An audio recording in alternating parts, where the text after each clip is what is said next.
घराच्या अंगणातील फळे तोडून खाण्याची मजा ना वेगळीच असते. आमच्या या पेरूच्या झाडाला इतके पेरू लागले होते ना की काय सांगायलाच नको.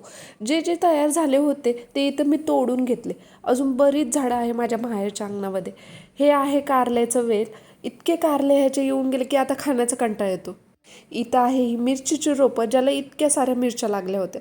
या सीताफळीच्या झाडाचं ना हे शेवटचं सीझनचं फळ आहे, जे आमच्याच म्हणजे अवधूतच्या नशिबात होतं. जास्त औषधांची फवारणी नाही, एकदम नैसर्गिकरित्या झाडावर पिकलेल्या फळांचा गोडवाना जरा जास्तच असतो. या फळांची किंमत ना गावाला नाही पण शहरात गेल्यावर नक्कीच कळते. आज आम्ही निघालो होतो सिद्धटेक गणपतीला. जाताना रस्त्यामध्ये थोडासा नाश्ता करून घेतला.